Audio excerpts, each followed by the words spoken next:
It's loading right now.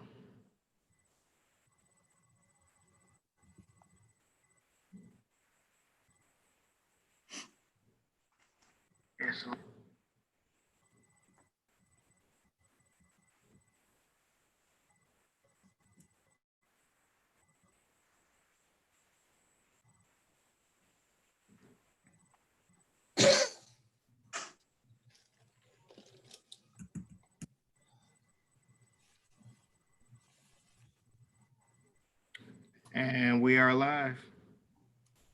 Okay. I am calling this regular city council meeting of June 15th, 2020 to order. City Clerk Ed Norris, would you call the roll? Mayor McClellan, Here. Mayor Pro Tem Burns, Here. Councilmember Radner. I'm here, even though my camera doesn't seem to be working. Thank you. Councilmember Weiss Here. and Councilmember Edgar. Councilmember Edgar, I think, is an excused absence. There is a death in the family. Is there a motion to approve the agenda? So moved. Second. Second. Moved Good luck, and Ed. supported. All those in favor, say aye. Aye. Any opposed? Motion carried. Next item is the consent agenda. These are routine items presented without discussion. Regular council meeting minutes of June 1st, 2020. Request to advertise for bids for the 2020 catch basin line replacement project M712. C, request to approve payment application number 3 final for the 2018 sewer and catch basin cleaning and TV inspection project M683 to Taplin Group Limited of Kalamazoo for the total amount of $5,000. Request to approve payment application number 2 final for the 2019 sewer lining project M688 to Instaform Technologies USA Limited of Chesterfield, Missouri for the total amount of $5,000. Request to approve payment of an invoice from Mid-States Recreation for the DNA Tower play structure at Seneca Pocket Park for the total amount of $49,524.27. F, request to advertise for bids for program year 2019 yard services M715. G, request to appoint Kevin Yee, representative, and David DeCoster as alternate to the soccer board for the fiscal year beginning July 1st, 2020. H, planning commission meeting minutes of May 11th, 2020. Is there a motion to approve the consent agenda? So moved. Mayor Pro Tem Burns, and is there a second? Second. Councilmember Radner. Roll call vote, please. Mayor Pro Tem Burns, Yes. Councilmember Edgar. Oh, he's not here. Sorry. Mayor McClellan, Yes. Councilmember Radner, Yes. and Councilmember Weiss. Yes. Okay, I don't believe we have visiting elected officials this time. Is that true? No. Mayor, I think we have Helene Zach. Oh, okay, we have Helene Zach. She is our Oakland County Commissioner. Thank you, and would you like to say a few words?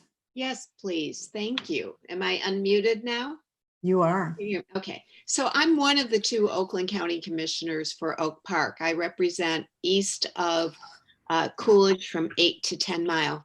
But I do want to talk, there's so much going on everywhere in every level of government, but some of the initiatives that are happening at the county. We have $219 million of CARES funding to invest in COVID expenses throughout Oakland County. And we have been issuing different tranches of it. We started off with the Small Business Initiative, where we invested roughly about 18 million there in small businesses, and we had a very active participation from Oak Park. We have 35 million for cities, villages, and townships. And I know that your city will be applying for the COVID expenses. And when we talk about COVID expenses, hand sanitizer, plexiglass, there's so many different things that we have to purchase to accommodate public health and safety. Mask. Yeah, masks, all those things. Then we also have issued a call for grant initiative for nonprofit facilities, $10 million. And that does include faith-based organizations that are 501c3. And United Way is screening the candidates for this. These nonprofits have an opportunity to ask for $50,000, $100,000, or $500,000 within this. There's additional. What do they need to do to qualify for that? Well, they have to fill out an application through the United Way website, and it does close, I believe, June 18th. It's a very fast process. And there's either a link on the United Way website under COVID Oakland County, or if you go to the www.oakgov.com under COVID, there's another link. And what do they have to do to qualify for this money? Well, you have to, it's like submitting any other grant proposal. So they have to fill out the grant proposal, answer the questions, and then United Way will be screening that. It's like asking for any other grant. Is this related only to COVID though? It has to be only COVID expenses, things that were not budgeted for, things that have come forward because of COVID, things that you're doing like feeding the hungry, investing in the PPE. You can actually apply for operational costs. And I know that I circulated it to a bunch of different organizations throughout the community in Oak Park doing things. And again, faith-based organizations, churches, synagogues are eligible as long as they're an official nonprofit 501c3. Thank I you. can ask too about that. Is there a minimum operating budget that you need to apply? No, but there is, well, I shouldn't say that. To apply for the $500,000 grant, you do have to be minimally a $5 million nonprofit. But other than that, there is no limit. But you have to be able to demonstrate that direct COVID expense that you will spend the money by December 31. That would be like Forgotten Harvest. Right, but I'll give you an example. It's in the religious Orthodox community. There's an organization called Project Hesed, and they've been doing a lot of shopping, feeding people, senior services. They're applying. I know that there's some churches in Pontiac. I know that Lighthouse. I know that Haven. All of the large organizations are applying. But there are smaller ones doing a lot of wonderful services too. There's more money coming in for housing assistance, rental assistance. And I personally hope that we're talking about doing more funding for direct assistance to people, until they get back on their feet, but we haven't appropriated that yet. Another thing that we voted on is we are investing $2 million into a nurse program in schools. And this will be hiring public health nurses to prepare the schools, the students, the teachers, the facilities, and educate them about best practice, washing hands, How do we accommodate so that we know that when our students go back to school, they're going to be in the healthiest environment possible. And so if there's any nurses out there, there will be a job posting sooner versus later. And I hope that you will apply. It's a short, 6-month opportunity to be a great public health nurse. Those are some of the immediate things, and I'll keep you posted. I do want to talk, about initiatives that we budgeted for before COVID. At the when we negotiated the budget, typically the different caucuses, my Democratic caucus, and I don't want to be partisan, had a couple of really important initiatives that we wanted to see in the budget that we did put in the budget. And our budget started October 1.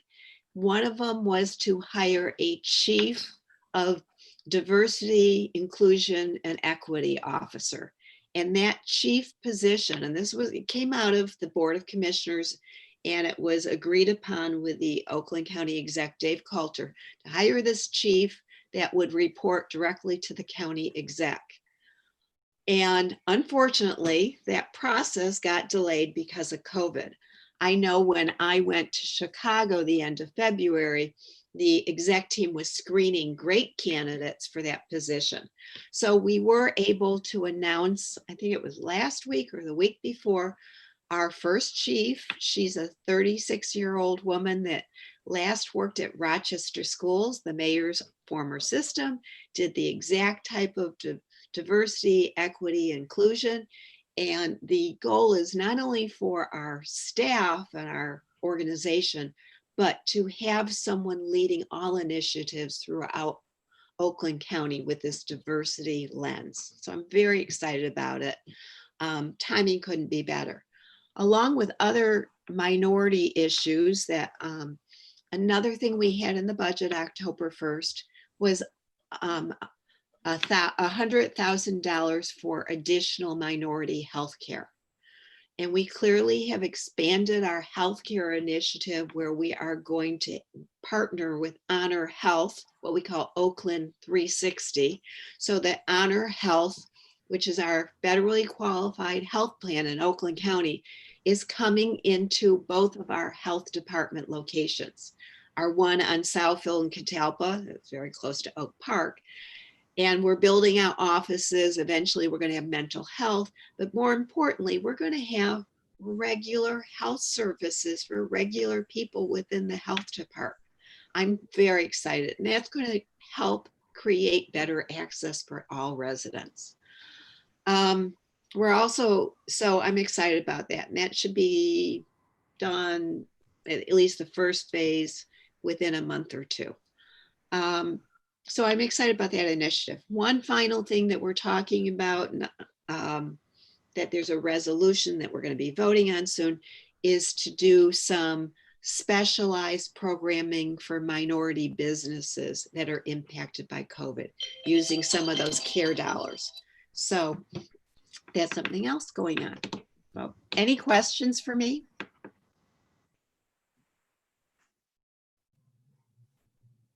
Thank you so much for the update.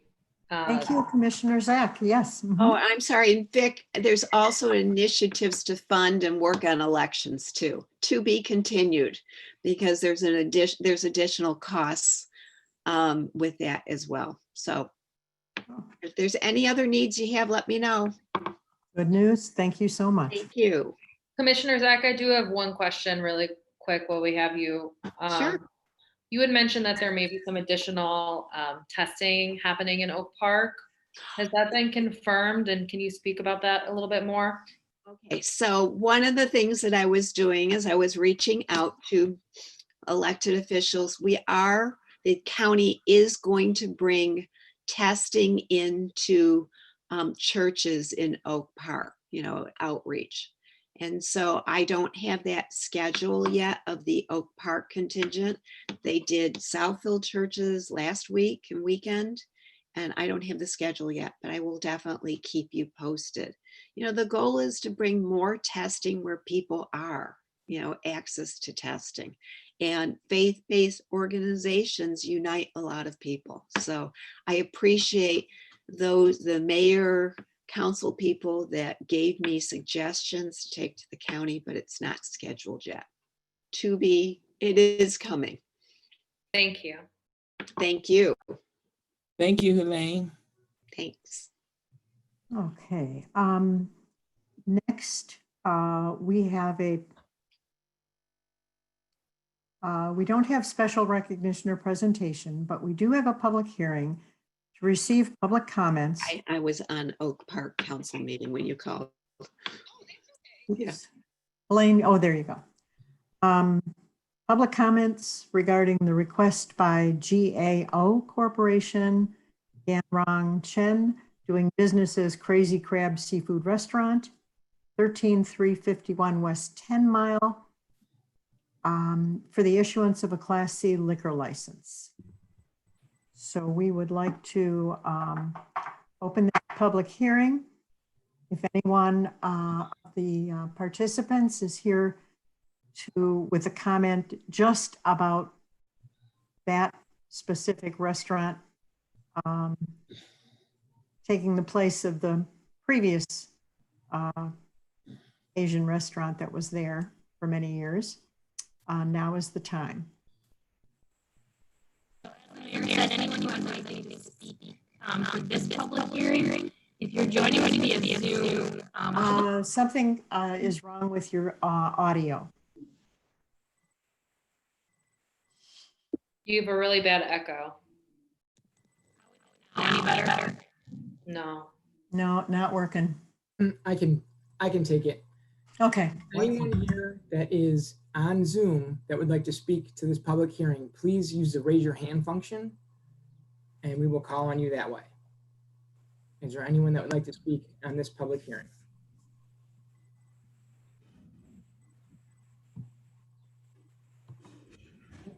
List, and I don't see any. Director Yee, also there are some people who called in. Yes. So next will be the call-ins. We wanted to start with the Zoom and next is the call-ins. Crystal is going to unmute the callers, and if as you're unmuted, if you have something to add for this public hearing, please do so. Is my mic any better? Yes, it is. Okay. It looks like I know there's one number on here, but I believe there's still a Zoom person. I say that because I can ask them to start their video. So I believe the only person we have on the phone is our Director of Economic Development. So I think she's the only person joining us via phone.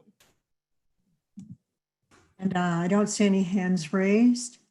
So I can then close the public hearing and go to a resolution approving the issuance of a Class C liquor license to GAO Corporation, Ganrong Chen, doing business as Crazy Crab Seafood Restaurant, 13351 West 10 Mile, Oak Park, Michigan, 48237. Their motion to approve this resolution. So moved. That's Mayor Pro Tem Burns and seconded by Councilmember Weiss. Would our city clerk please do a roll call? Sure. I will start with Mayor McClellan, Yes? Councilmember Radner, Yes. and Councilmember Weiss, Yes. Mayor Pro Tem Burns. Yes. Unanimous. We would like to welcome you to the Oak Park family of businesses. Thank you very much. We don't have communications, special licenses. We're down to item 10. Let's see, there you go. Approval for payment of invoices submitted by Garen Lucal Miller PC for legal services in the total amount of $14,453.34. Is there a motion to approve payment? So moved. That's Mayor Pro Tem. And is there a second? Second. Second, Councilmember Weiss. Discussion? Hearing none. Clerk Norris, would you call the roll? Councilmember Radner, Yes. Councilmember Weiss, Yes. Mayor Pro Tem Burns, Yes. Mayor McClellan. Yes, motion carried unanimously. And now B, our other lawyers, approval for payment of an invoice submitted by Howard L. Schiffman, PC, for legal services retainer for July 1st, 2020 through September 30th, 2020, in the total amount of $18,000. Is there a motion to approve payment?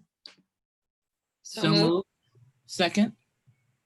Okay, so Councilmember Weiss and Mayor Pro Tem Burns, is there discussion? Clerk Norris, would you call the roll? Councilmember Weiss, Yes. Mayor Pro Tem Burns, Yes. Mayor McClellan, Yes, Councilmember Radner. Yes. motion carried unanimously. Brings us down to item 12 on the agenda, which is ordinances.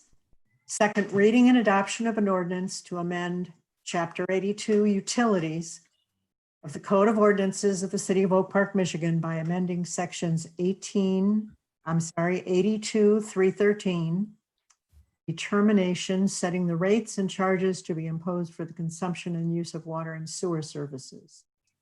There a motion to approve the second reading? So moved.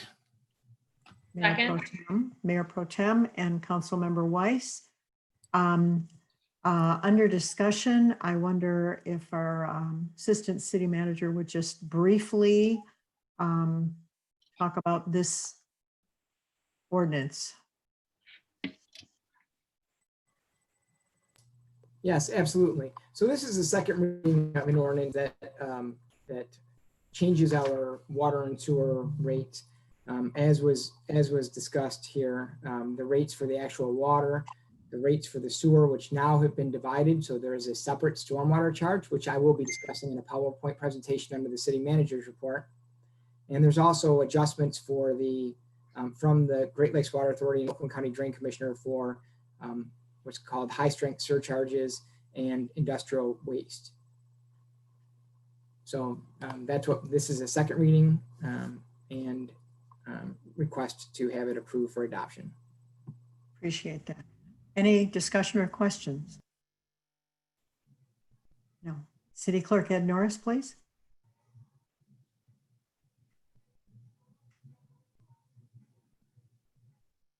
You're muted, City Clerk. Mayor Pro Tem Burns, Yes. Mayor McClellan, Yes. Councilmember Radner, Yes. and Councilmember Weiss. Yes. Unanimously approved. On to item 12B, second reading and adoption of an ordinance to amend section 22-153 of chapter 22, article 6, division 1 of the Code of Ordinances that allows sidewalk sales in the right-of-way that are approved and licensed pursuant to chapter 10, article 7, division 2 of the code. We need a motion for the second reading and adoption. So moved. Mayor Pro Tem. Is there a Second. Councilmember Weiss. Again, Assistant City Manager Yee. This is, I think, a wonderful a way to help businesses through this difficult time. Are you or is Director Maroney going to speak just briefly about this? Director Maroney is here and available to speak to it. This is Okay. part of the package that we're doing to promote businesses and help them out. Director Maroney, are you present?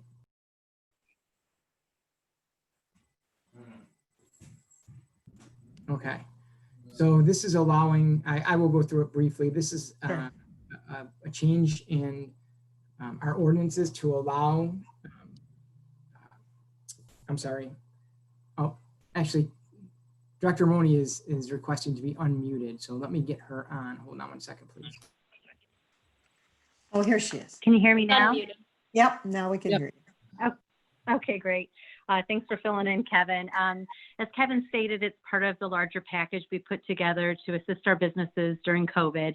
And one of the things we wanted to help them to promote their businesses would be to allow for sidewalk sales.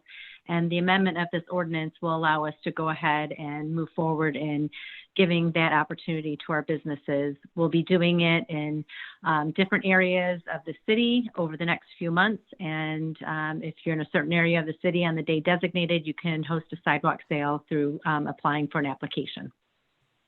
I think this is great that such a nimble response to the COVID crisis and helping our businesses.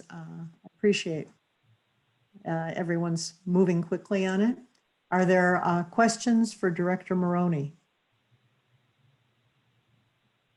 No, just bravo for everything you've done to help our businesses and particularly to respond quickly to this business crisis that we're in right now. So Oak Park is behind our businesses. Thank you very much. I would like to echo those sentiments. Those are, Director Moni did a fantastic job of putting this together in quick order. We met and went over some things that we could do to promote the businesses and try to ease some of the pain that they're all going through. And I'm realizing, how thin their bottom line is. This was a great package to come out and really try to get them front and center. And hopefully our community will embrace that and visit them as much as possible. Amen. Businesses are on thin margins, and anything that we can do to support Oak Park businesses, please go to our restaurants, go to our shops, order online, buy books at BookBeat and sandwiches at Ernie's and everywhere else that Davison, Coney Islands, just we have a family of businesses that would be a huge loss if they didn't stay with us. And they've been members of the community helping us every time we ask them. Our locally owned businesses are there for us. And so this is a plea to be there for them and to shop local, shop Oak Park. And I think we are ready to vote. Unless anyone else has more to add. Sorry. You ready? Mayor McClellan. Yes. Councilmember Radner. Yes. Councilmember Weiss. Yes. And Mayor Pro Tem Burns. Yes. Been unanimously passed. Thank you so much.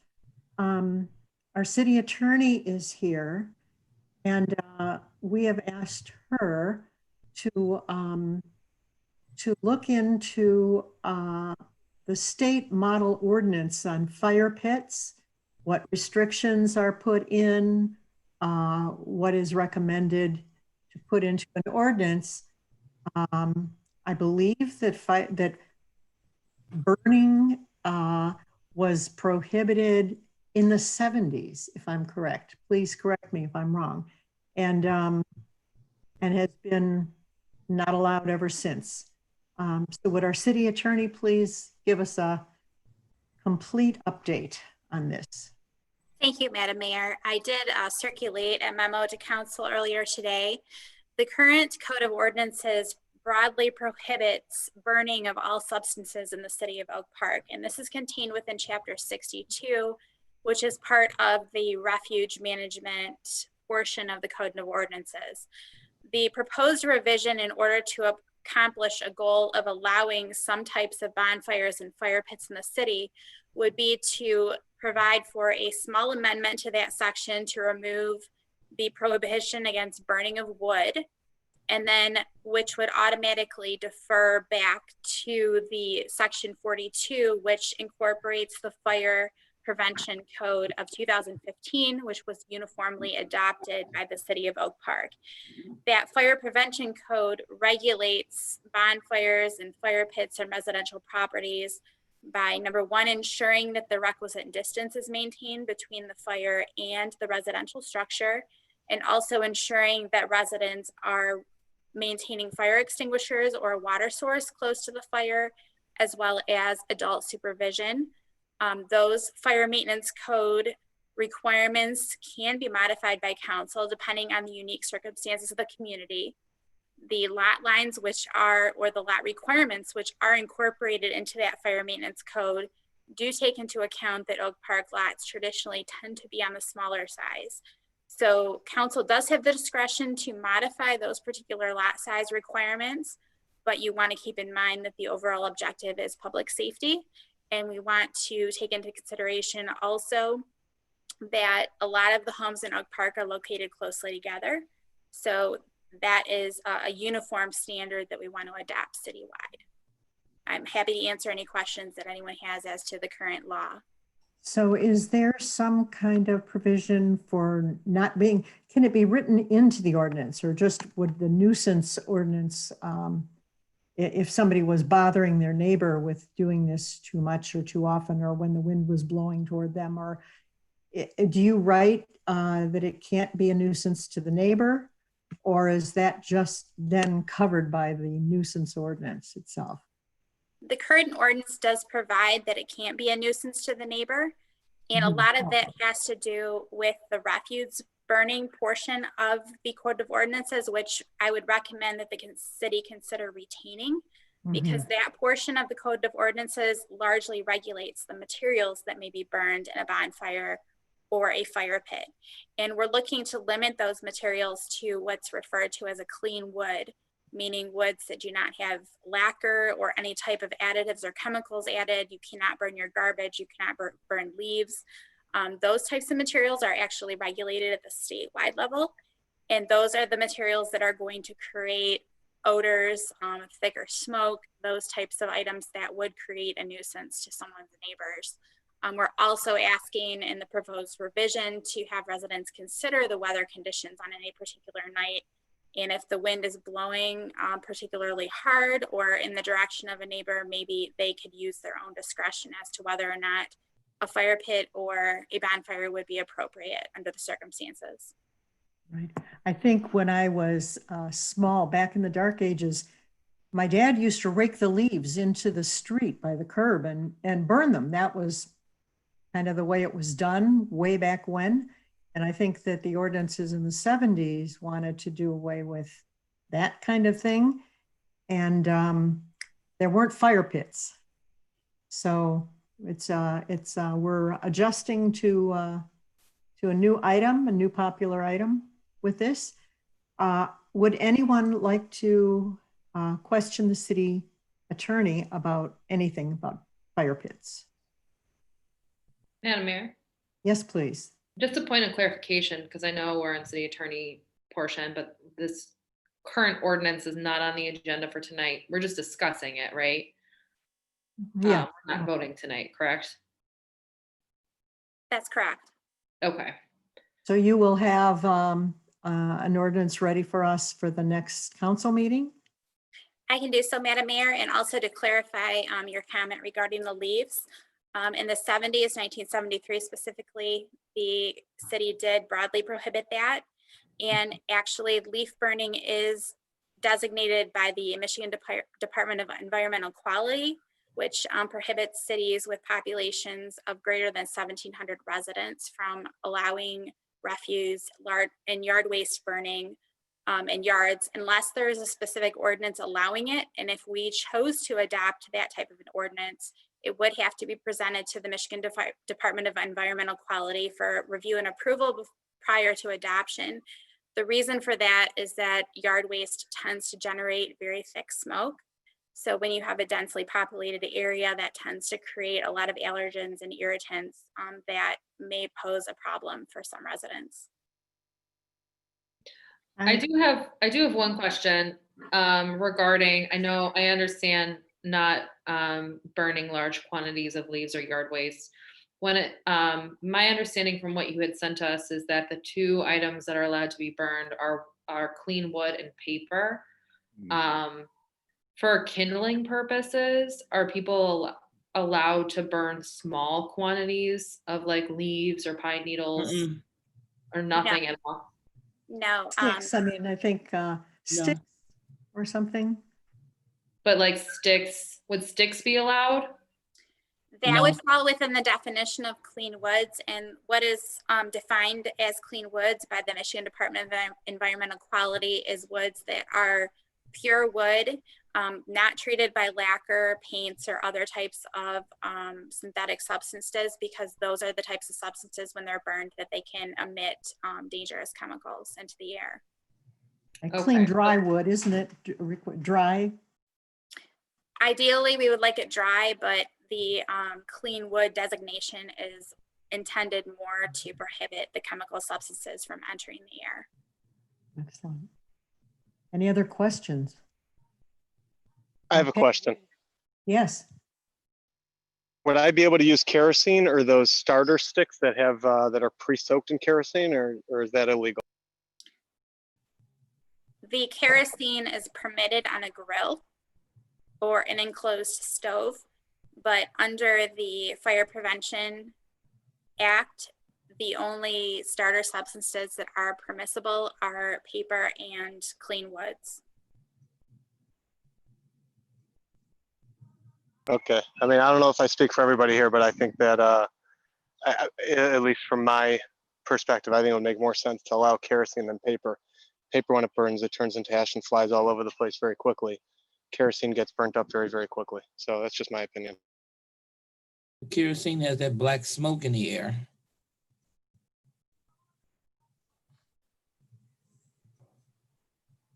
Over the Sorry, I last, couldn't unmute it. Yeah, but it's quick, and also those sticks, those starter sticks, you could buy like packages of starter sticks. Those are all pre-soaked with something because they catch fire a lot more quickly than other wood. That's just my opinion. It sounds like it's not the majority opinion, but that's my opinion. Yeah, I guess I have a question about that too. Would residents be allowed to use fire starter logs, or would that not be allowed? Under the Fire Prevention Code, as it's currently written, it would not be permissible. But as I indicated, council does have discretion to make modifications to that code to the extent that it does not conflict with state law. State law is very specific as to what materials are and are not allowed to be burned. So I guess it would ultimately depend on what substances are included within that particular log. Okay. We were visiting a friend in Lathrop Village and who had a fire pit, and it was the regulation fire pit off the ground, covered by a mesh so nothing could go past it, not under a tree or wires or anything 10 feet from a building with a water source nearby. And I think he had one of those electric starters that starts a fire without a chemical. Is that? well, the dry wood catches fire pretty quickly. Mhm. So I've had the experience to utilize, be over to homes of people that have used their fire pits, and not one person used any type of starter other than maybe a piece of paper, but the other 3 people just ignited the wood and it caught on very, very quickly. Right. So Gotta use we're the TP we're method. modernizing Right. our city to meet the needs of our residents. And we'd like to thank our city attorney for a very complete discussion, and more to come in 2 weeks when this is on the agenda as an amendment to ordinance. Thank you. Thank you, Madam Mayor. City manager portion will be covered by Assistant City Manager Kevin Yee. Thank you, Madam Mayor, members of council. 14A from administration is the reopening plan update. And I'm going to turn this over to Van Vleck.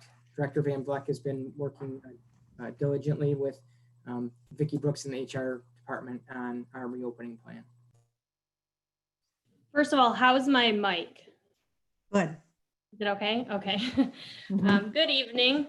I'm going to talk a little bit about our reopening. As you all know, the city put together a preparedness and recovery plan early last month. Actually, in April we started it, which outlined for us internally how we would handle things in what we called phase 1, which was during the stay home order, and then also how we would reopen to the public. So we are in phase 3, which is our last phase right now. Last week, which was a week after the stay home order was lifted, we brought back a majority of our employees, a majority of them who are not furloughed, so those who are working from home mostly. We brought them all back last week as we were not open to the public, and that gave us time to bring our employees back, go over the different safety precautions and new procedures that we are going to be putting into place, and just gave us some time to work through any hiccups, make sure that workspaces were safe, and that we were just ready to open to the public. So today was our first day that we opened to the public. Most of our city services, with a few exceptions that I'll mention in a minute, are open fully to the public at this point. So City Hall, which was closed, is now open. Our building that houses technical and planning and our building department, they're now open. We do have safety precautions in place. So we are asking, as the executive order states, that anyone who enters any of our buildings has a face mask on. If they do not, we do have them to provide them if they don't have one with them. We're also doing things like social distancing. We've done a lot to make sure that we're flowing traffic one way through the building to minimize people coming, walking past each other. We have a lot of hand sanitizer and disinfecting workstations. We're still encouraging people to do anything online and by phone that they can. So please, if there's business that you can conduct over the phone or things that you can pay online, we still encourage you to do so. That way you don't have to come into the building and be around people that you might not need to be otherwise. The only thing I have one question about the online payments. We were not charging the fee. Is that continuing? I believe, and Kevin, maybe you can confirm this, but I believe that council waived those fees until we were open to the public. Is that correct? That's what I also recall. I know Deputy Director Jamin Williams, Richards for Finances on the call. Jamin? We were under the same, good evening, Madam Mayor. We were under the same impression. So I would like to note that fee is not something that the city retains. That's a fee charged by our credit card processor. So by the city reimbursing residents for that over this COVID timeframe, the city is actually paying out additional money. Yeah, so what you guys approved, I believe, was to waive that fee while we were closed. So we still encourage them to, but yes, the fee is now back in place for them. The only exceptions to us being open to the public is recreation. Our recreation department is operating still minimally. That's really based on several things that we can discuss more if you'd like, but really there are a lot of things that were going on this summer. A lot of the things that they put on that we did not believe would be allowed. And when we did get the go ahead, it just did not give a lot of a lot of time to plan for those things. So for the most part, they are closed down. Is my mic bad again? Yeah, it's clicking. I'm not sure what's wrong with it, but I'm going to try to call it in. Whoa, now it's clicking more. She's going to call in and use your phone. Okay. Okay. It's a computer audio issue. Correct.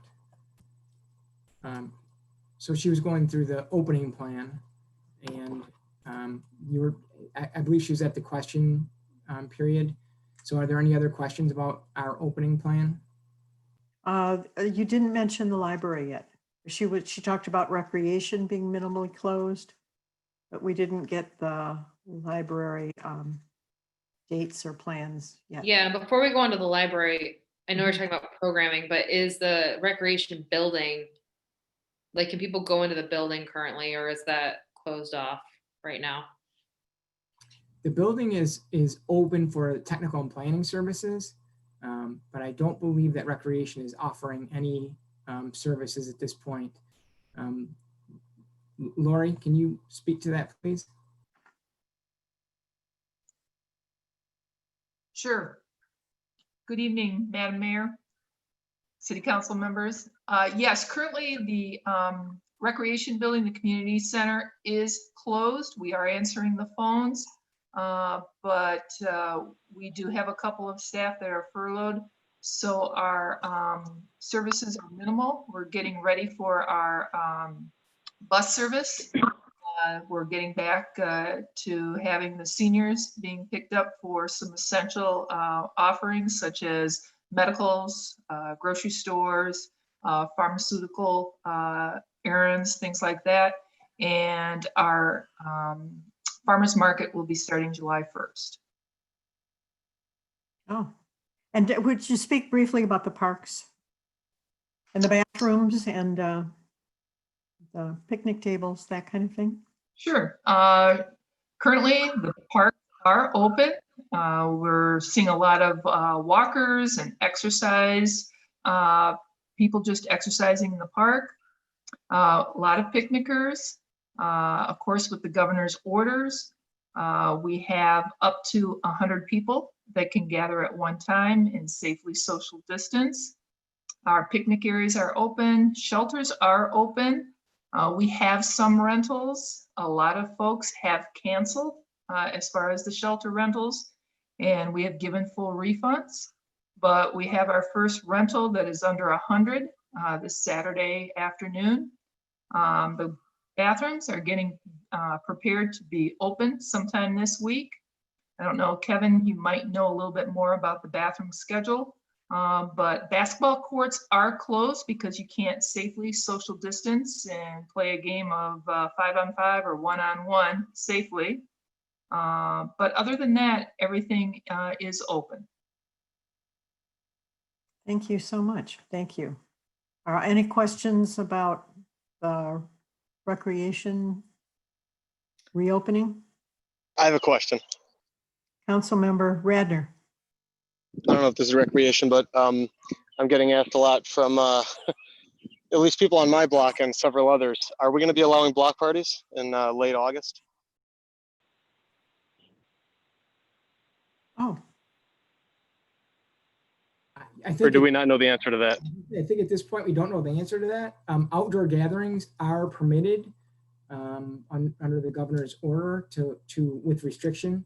So as far as the city permitting them, I don't think that is something we have talked about in our plan, but I think it's something that we need to discuss a little further. yeah. Sounds good. Thanks. Thanks for raising the point. I have a question. Yep, Councilmember Weiss. Is there, I know we had talked about possibly doing concert series later in the summer and into the fall. Is that still on the table at this point? At this point, right now, we don't have any concerts planned. That could change based on the governor's order to extend beyond 100 people because our concerts get anywhere between 800 to 1,500 people. The other thing is sponsorship for those concerts. A lot of places that we go to, our own community businesses through the COVID are struggling. So getting sponsorship dollars might be difficult during the summer. We might have to wait until next year. Okay, thank you. And with the $100 or the 100 person restriction for outdoor gatherings, and the farmers market starting on July 1, do we have a plan in place to make sure that people are properly socially distancing? Oh, absolutely. Yes. We follow the guidelines for the State Association for Farmers Markets. And we've been working on our plan to provide safe social distancing for both the vendors, staff volunteers, as well as our residents and non-residents that visit the farmers market. Would you repeat the date that it's opening, please? Sure. Wednesday, July 1st. Starts at 9 a.m. to 2 p.m. And it will go every Wednesday throughout the rest of the summer and into the fall until September 30th.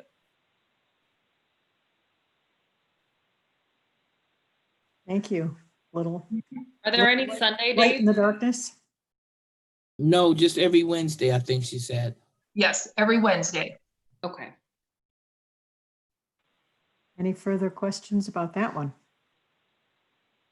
I did want to add that you asked about the park bathrooms, and the park bathrooms in Shepherd Park, we are going to open starting tomorrow. Oh, good.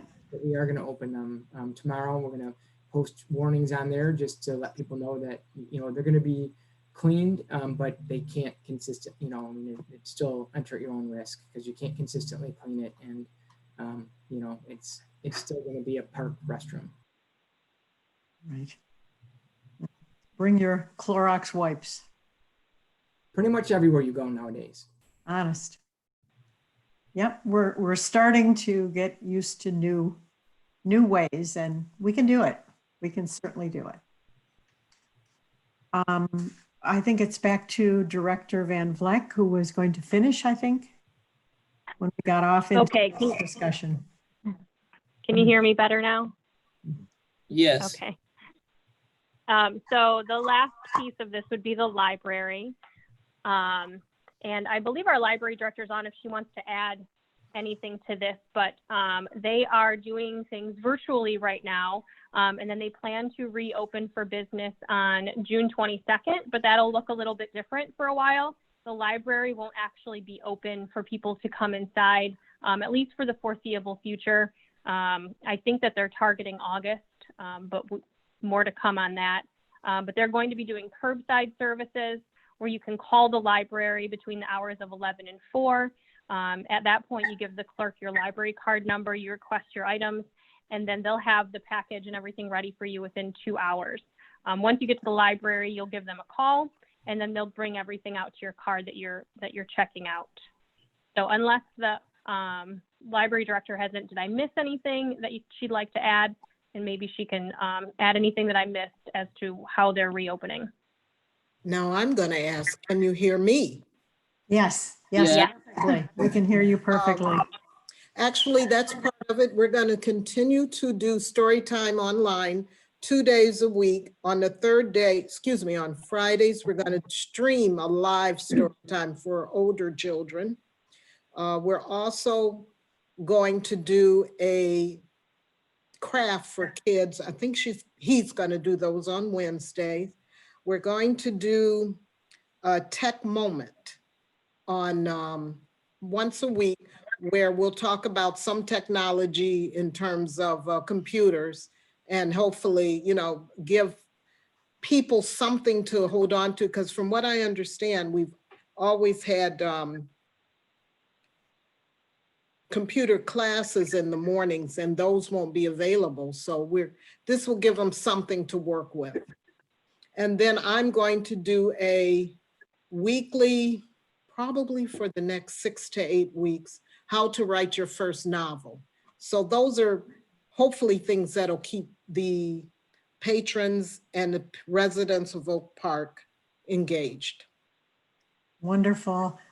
Director, our library director is a published author, and we couldn't have anyone better teaching you how to write your first novel. Thank you. We might have the only real author library director. Thank you. So I think that completes the summary of our reopening plan, unless you guys have any further questions. Wonderful. Thank you, Director Van Vleck.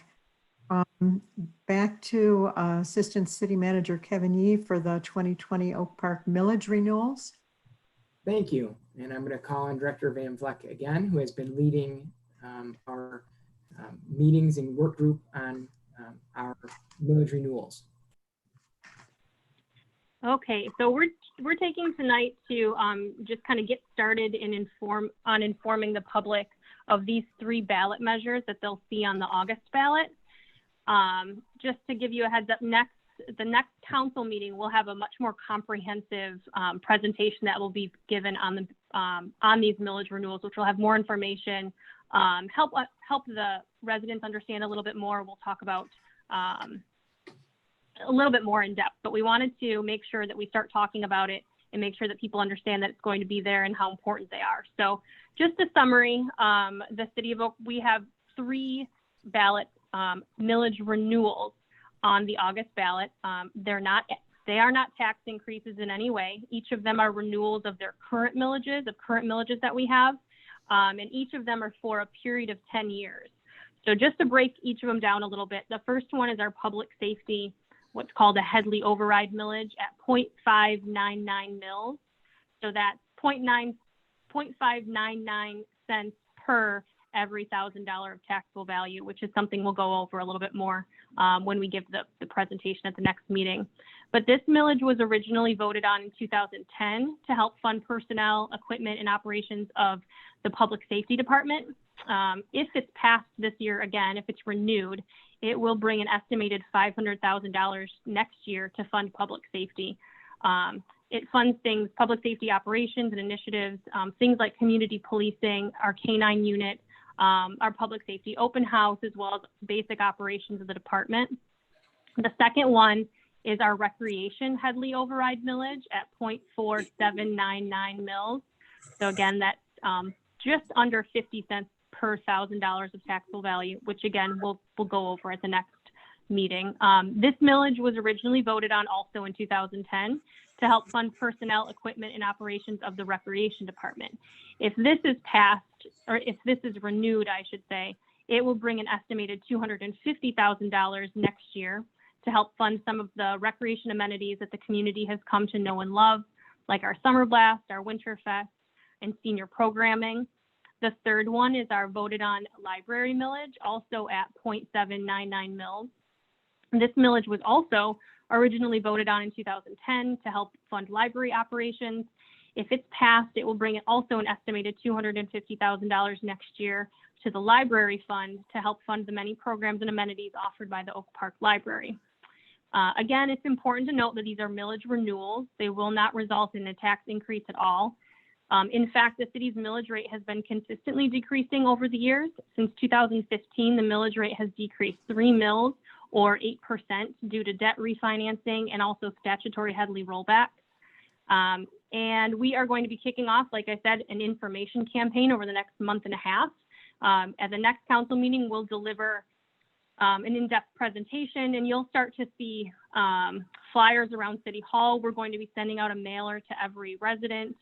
We just want to help. We're going to be also hosting town hall meetings, so keep an eye out for those. We'll be talking about this at every council meeting so we'll keep everybody updated on the dates for the town halls. Make sure everyone is aware of the information that we have out there, because we just want all the residents to understand the importance of these millages, and again, understand that they are renewals. They are not new millages at all, and that they've been very important to the city over the years. I wonder if So you, unless you have any questions. for one moment, and re-highlight that the city's taxes have gone down 3 mils. Can you go back to that for a minute? We all want Yes. that one. Yeah, so I don't have, and actually, Jamin Winters, our deputy finance director, may have the exact numbers. I don't have them in front of me. They are part of the presentation at the next meeting, but they've gone down. We've gone down, I think, just a little over 3 mils since 2015, and the bulk of that is because of our refinancing some of our voted on debt, and also because of Headley rollbacks, which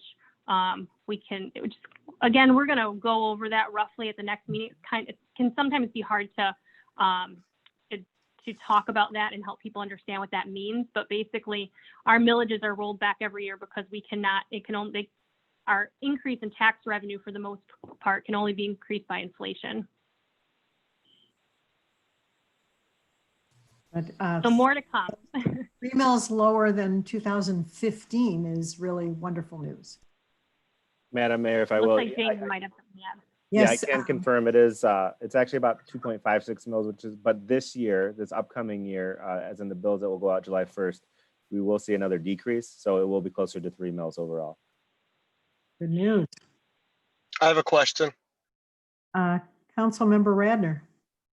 Would it be possible during that presentation to show us how much a house would have been, let's say a $50,000 house or a $100,000 house would have been paying in taxes in 2010 versus how much that same house would be paying right now in two scenarios? A, if the owner stays the same, and B, if somebody buys the house right now. Yeah, you must have seen my presentation already. I didn't see your presentation, but that's the biggest thing that I'm wondering about, because I know there were a number of heavily overrides. Okay, all right, that's excellent. Yeah. And I think that's a great point, because that's what people want to see. What does it mean for me and my house and what my taxes? That's what I want to see as a homeowner, so I can imagine I'm not the only one.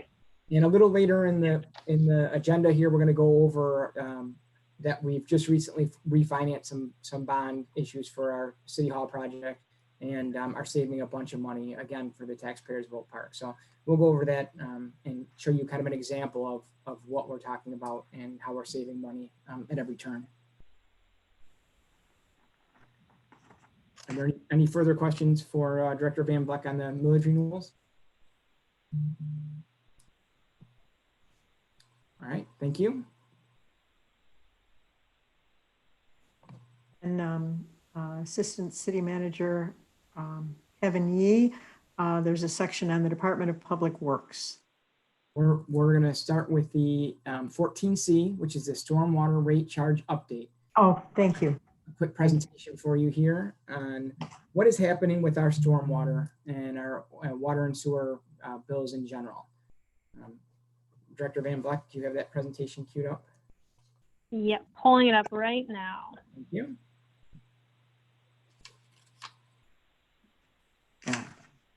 So I briefly touched on it earlier during the ordinance change, but this is a large part of how we're going to, some of the changes that we're going to see in the water and sewer bills. So the stormwater billing and rate changes is what we're going to be talking about. Going forward, in summary, quarterly water bills will separate stormwater from water and sanitary sewer charges. This will be effective July 1st. Next slide. This was brought about from a legal challenge, Kish and Bannon versus the City of Oak Park, where basically we had some residents brought forward a lawsuit challenged how we distributed the cost for stormwater treatment. Several municipalities were challenged statewide. Again, as our city attorney, John Glooly, had often said, it's residents suing themselves. But the reality is that the settlement mandated that we change how we charge for stormwater. So we're doing that.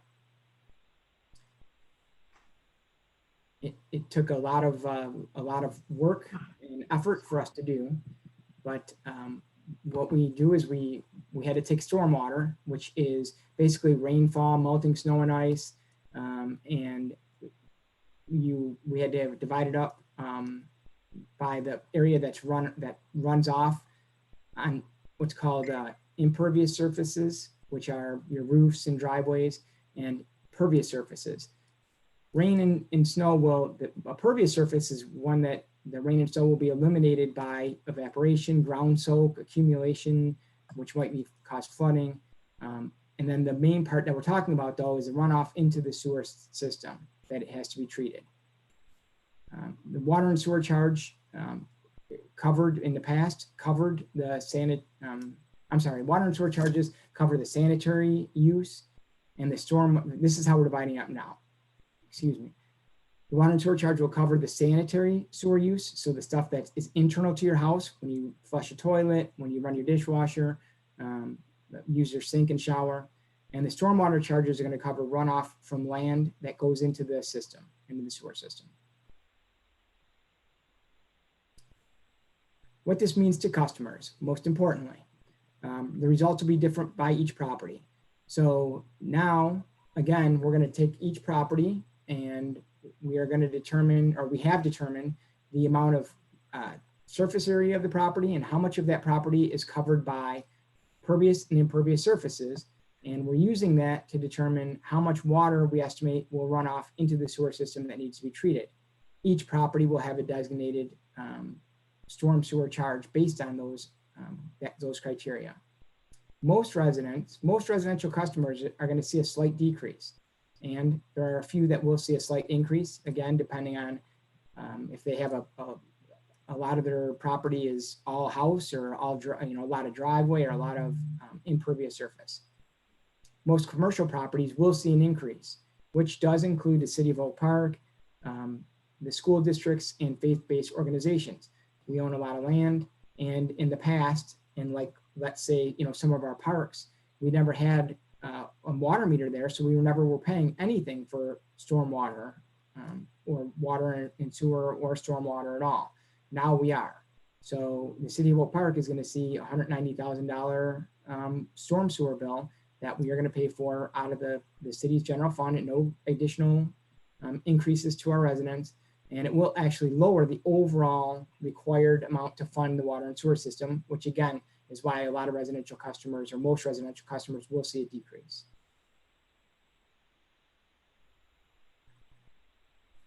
Reformulating the sewer fee. So this is the basis of it. The sewer fees were charged based on water use only. So we would charge for all sewer costs based on how much water you use. Now we think it's better, and it's been challenged and proven better, that customers will pay their fair share of water runoff based on their land use and their pervious and impervious surface, as I explained earlier. This is a definition of pervious and impervious surfaces. Pervious surfaces is your grass, shrubs, trees. Those are the water, soil. Those are your pervious surfaces. Impervious surfaces, your sidewalks, driveways, pavements, structures, rooftops. So the way that we determined this is we actually had a flyover by a company that did an infrared scan of all the parcels in Oak Park, used GIS and GPS coordinates to calculate how much land or how much each parcel had in both pervious and impervious surface. So it's pretty sophisticated and detailed analysis that we did to come up with these numbers. And then, of course, we had to stick it into a formula because that's what engineers do. But no, this is the formula for how you determine and estimate how much runoff, which is basically the stormwater that runs off into the sewer system, needs to be treated. The impervious area, it's multiplied by 0.9 because most of the impervious area, most of the, rain or water that falls on an impervious area runs off and ends up being treated. Whereas a pervious area, grass and trees and gardens, they absorb most of that water. So very little of it runs off. And this is a sample modified bill for an average water use customer in Oak Park. So you can see in 1920, the average bill per quarter was $339. If we added in the stormwater in 1920, which we didn't do, but just to give an example of all things being the same, you would see their bills would drop by almost $45. So that's what would happen to an average customer.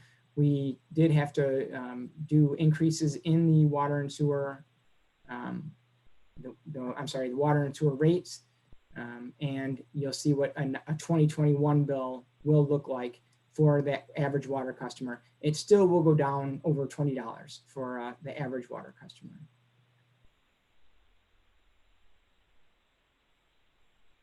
There are some bill reduction strategies that we're offering, and we're currently working through the details of it, but we are looking at ways to, if a resident was going to do such things as provide a rain barrel, a rain garden, what's called a dry well, pervious pavement, some other corrective action, so to speak. There are some savings that they would see and some credits that they would see on their water bill. And those will be rolled out and announced on our, we do have a website that we're going to roll out with all these details of it, what it means, definitions of each of these reduction items and how residents can achieve them.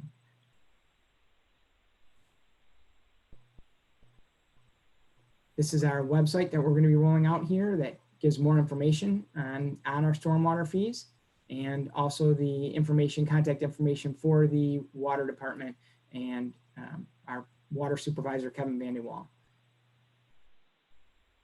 This was an incredible amount of work. And I want to thank all of our residents for understanding and being patient as we work through this process. Again, it was I appreciate that recognition, because it was a great amount of work by several departments, and we had meetings and really tried our best to put together the most comprehensive and best package to be as fair as possible and you know, make it work. So are there any questions that mayor or council members have on our new stormwater charges? Councilmember Weiss, please.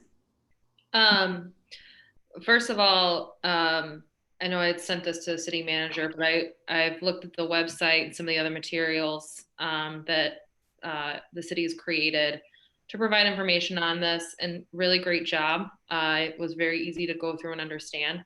One question that I have is, if a homeowner or a business owner wanted to know their breakdown of pervious to impervious surface, is that going to be on the bill itself, or can they call and request that information so they have a better understanding of what their bill is going to be? That is a great question. And I would ask the deputy finance director, is that information going to be shown? They could definitely call and we could provide that information to them, and actually provide the aerial photograph of their property and show them what areas are pervious and impervious. It does a nice color coded, you know, infrared scan of their property. But I'm not sure if we're going to actually show that percentage anywhere.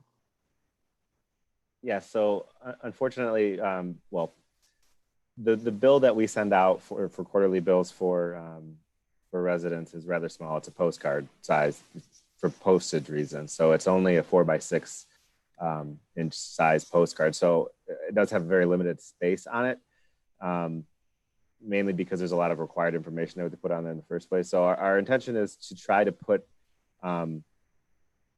basically to highlight the new stormwater charge on there so people could see that broken out as we've described. But as for actually putting the pervious versus impervious, that information isn't kept specifically in the utility billing system. So to get it on the individual bill is it would be quite a bit of work, because the number that we're looking at is that unit number that we showed on the typical bill previously, which is a little vague, I guess. For the typical bill, it was 0.58 units. But as Kevin mentioned, I mean, we would be more than happy to provide aerial footage, photos, and answer any questions that any resident has or business owner owns or has if they wanted to call in, because it is a complex calculation, and trying to fit it all on a postcard proved a little difficult. Totally understood. So if a resident or a business owner did want that information, who should they call or email to get that? So the city's water billing department, the phone number that's listed on the city's website, that would be a great place to start. We can get in touch with also the water supervisor, Kevin Vanderwall, whose email address was listed in the slides previously. And he would, Kevin, myself, and Joe Jenkins, and technical and planning, we've all been working very closely together to look at each individual property, along with, Kevin and Dave DeCoster as well. So we're all pretty familiar right now with quite a few of the properties. So yeah, so if they wanted to call again, the finance department, that number directly is for water billing. And then of course, that is our water supervisor, Kevin Vanderwall. And again, can you repeat that number, that phone number? Yes, it's 248-691-7470. Thank you. Incredible. Are there any other questions about our breakdown for stormwater? Okay. Thank you very much. Thank you. Next item, I'm sorry. Ooh, I'm sorry, I have a comment. I just happened to locate one of my previous water bills. And Regina, I'm not sure what your question was. It about the calculations? Because the previous read for the sewage water is on the bill along with the current read. My question was specifically about a parcel's pervious to impervious ratio, which is what determines the formula for billing. Okay. Okay. So it sounds like it's not going to be on the bill, but if people want that Yeah. information, then they can call and request it. Yeah, I'm looking at the bill. It's, you know, very small and can only have certain information on it. So yeah, I don't see how they would be able to put that information on here. Okay. Thank you. All right, we are on 14D. This is a resolution authorizing a budget amendment, and I'm going to ask our Deputy Finance Director, Jamin Winters, to please go over this with us, please. Right, so item 14D is a resolution authorizing budget amendment 2020-4. And this would cover the current fiscal year that we're in. This is to tidy up for the end of the fiscal year, which is occurring in just, about 15 days. Obviously, a lot has happened over the last 4 months, so we had quite a bit of work to do. But fortunately, if you've read through the agenda item, there's quite a bit on there, but most of it is good news. The major items that I want to bring to your attention are related to are in the general fund. It's important to note that other than 2 items that are listed here, which I'll go over, there was no net impact on the general fund, no use of fund balance. So our fund balance will stay at our approximate target of 18%. The 2 items that are going to have an impact on the general fund balance are contract signing bonuses of $283,500 for most employees. This was a bonus related to the contract period of July 1, 2020 through July 30th, 2021. But it was paid out in June of 2020. This is budgeted in the next fiscal year's budget already. So even though it will have an impact on the fund balance for this fiscal year, in the first budget amendment that we do in October of 2020, it will be essentially reversed. So it's just, we moved it forward. And so, sorry, I'm just getting an echo there. And so, again, this is just it was a payment that is budgeted for next year. However, we're doing it this year. So, so the net impact will be 0. The other amount to bring to your attention was a ransomware payment that we had to make as a result of the ransomware attack that the city experienced in April of this year. That amount is $105,658. That amount will be taken out of fund balance. So a minimal amount. Obviously, it was not a fun experience for anybody, but I'm very proud of how the city handled the situation and how we're moving forward. I think it's made everybody a little bit more aware of how vulnerable the city can be if we're not paying attention to basically everything. In addition to that, on this budget amendment, there's also some activity for the debt service refunding, which Kevin will talk about on item 14F. It's simply to do some cleanup where we're paying off the original bond that was issued, and then setting up a new fund for the reissuance.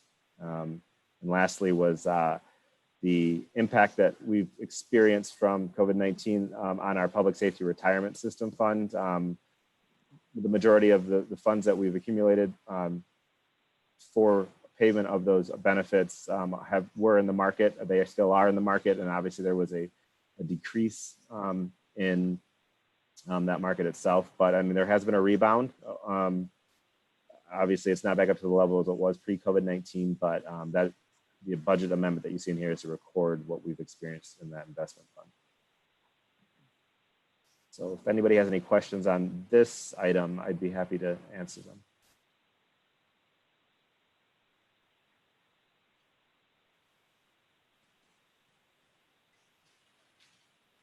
All right, so should we wait on that, or you guys would like to address or vote on this and I can go to the next item, or? So we need a motion authorizing the budget amendment number 2020-4. So moved. Second. Councilman and Mayor Pro Tem Burns. Is there discussion or questions? I do have one question. Councilmember Weiss. The budget amendment for the ransomware charge, does that cover all costs associated with that, or is that just the payout? Did we see, I guess my question is, did we see any increase for resolving that we would have to approve any other funding for? You mean for like hardware items and other IT measures you're saying in Yeah. general? Or a lot of that was, so we do budget for miscellaneous expenditures in our IT department for replacements of servers and items like that. So we did it, most of that was covered. So, and we were able to, this amount specifically is for the ransomware that we had to pay out, so. And we will have partial insurance reimbursement for that of $25,000. And some of the other costs were covered under insurance as well. Okay, thank you.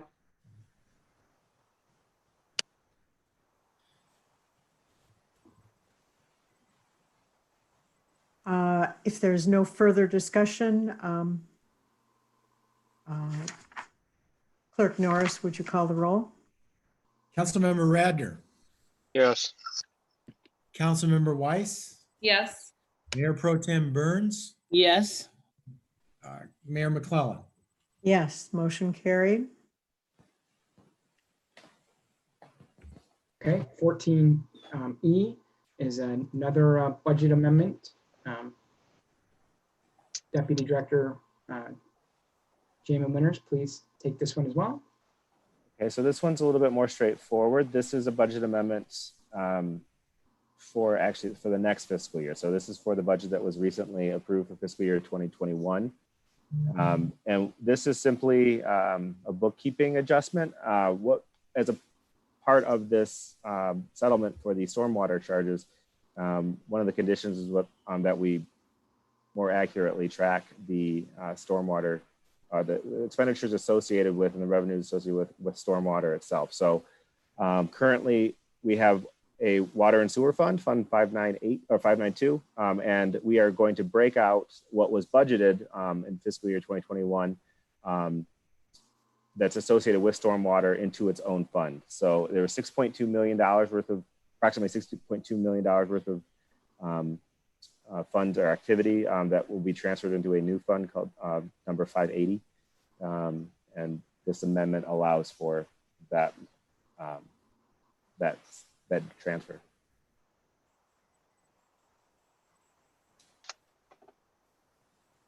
So if anybody has any questions, I'd be more than happy to answer. It's really just a bookkeeping adjustment amendment. We're just separating out the funds. We're not increasing or decreasing money. That's exactly right. Yep. It's so that if somebody comes asking if we need to follow up with anything, we can just say, here's the fund that we do everything with stormwater and take a look at it. So it's so that it can be very, very, very transparent. Thank you. If there are no further questions, we will go to the vote. Do we have a motion? Madam Do Mayor, we have a motion? Yes, we do. I think we do. Clerk Norris, we have a motion? I do not have a motion on this one. Got it. Okay, so we need a motion for this one in a second. So So moved. moved. Second. Okay, Weiss and Burns. thank you, Burns. I knew you a little longer. I get your name straight. Okay. Discussion or questions? Then roll call. Thank you. Councilmember Weiss, Yes. Mayor Pro Tem Burns, Yes. Mayor McClellan, Yes, and Councilmember Radner. Yes. motion carried. Okay, thank you, guys. Budget amendment. All right, 14F is a is just an informational piece here. We wanted to make sure that members of the mayor, members of city council, and the public know that these are the types of things that we're doing on a routine basis in our city administration and our finance department to try to save our residents money. And this is one of the reasons why millage rates go down and people are paying less taxes. So we refunded, and I'll read the memo from our finance director, Sandra Crawford. On June 3rd, 2020, the City of Oak Park refunded its previously issued 2010 facilities financing bonds of November 1st, 2010, which were approved by the electors of the City of Oak Park on August 3rd of 2010. The purpose of these were to construct, reconstruct, remodel, add to, furnish, and equip a city hall, public safety building, library building, community and jobs placement center, and playground structures in the City of Oak Park.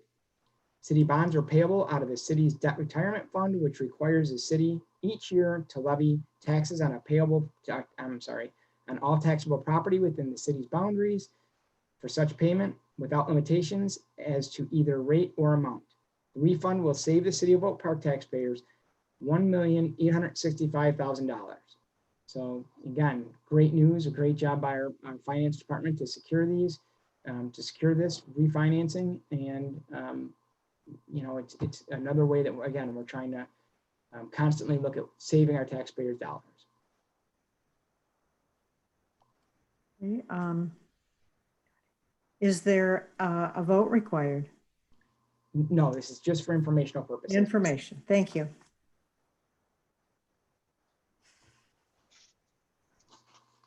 All right, next item on the agenda is a request to approve an agreement with the City of Oak Park or the Oak Park School District for use of city property. And I'm going to ask Director Rob Barrett to take this one, please. Thank you, Kevin. Good evening, Mayor and Council. Before you is a licensing agreement with Oak Park School District. They've been having issues, as so many schools have, with the drop-off and to pick up the schools that are Oak Park Prep adjacent to our Key Park. They reached out to us, and there's 10 feet of Key Park. They want to put a driveway extension on to allow for better queuing, drop-off, pickup of at the Oak Park Prep Academy. After reviewing all the effects and discussing this with our recreation director and our city manager, we asked for some revisions and relocation of some proposed trees and add some canopy trees on the south side of the park. The school district complied with this request, and the city staff has no issue with the proposed plan. It is recommended the city council approves the attached agreement drafted by our attorneys and authorize city manager Eric Tungate to sign.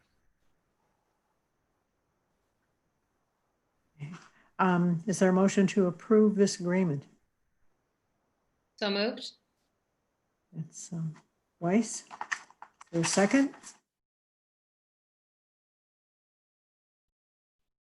Second. Thank you. Oh, I was muted, sorry. Oh, okay. I thought we weren't going to get a second on this one. We were going to be in deep doo. Steve Barr is speaking, the CFO for the district. Are you available to speak? Yes, I am. Okay. Good evening, Mayor and City Council members. We appreciate your consideration of this license agreement. This is long overdue from our school district perspective to widen this area to make it safer for students, parents, staff, school busing. And we thank you for your consideration. This will, like I said, this is long overdue and will greatly improve safety and honestly improve the traffic flow around the residential streets also. So we appreciate your consideration. I think the schools were built when everybody walked to school, and they were not built to handle all the drop-offs, all the cars and all of that. So dealing with this is a wonderful thing. And I think the neighbors and everybody will be, certainly the parents dropping off will be delighted. Thank you very much. I appreciate it. We appreciate working with Mr. Barrett and our architect Darren McKenna from Partners in Architecture is also on this Zoom call if you have any questions for him also. Mr. McKenna, is there, tell us a little bit about how this is going to help with the traffic. Sure. Can you hear me? Yes. Mm-hmm. So the Oak Park Prep Academy handles 6th through 8th grades, and this is the main entry point for students, parents, and buses. The driveway is in between two property lines that really only allow for a sidewalk as well as two-way traffic. So by widening the drive and licensing a portion of the park area, we can allow for two-way traffic in a widened drive setup, as well as up to space for 10 buses, which the district at this point currently this utilizes 8. It'll allow the students to be dropped off and picked up in a much safer way. It allows for queuing of cars along the outside of the parking areas, as well as along the drive if necessary to get them out of or off of Scotia Road. So it's really an important thing for the district to be able to do this, and we appreciate your consideration for it.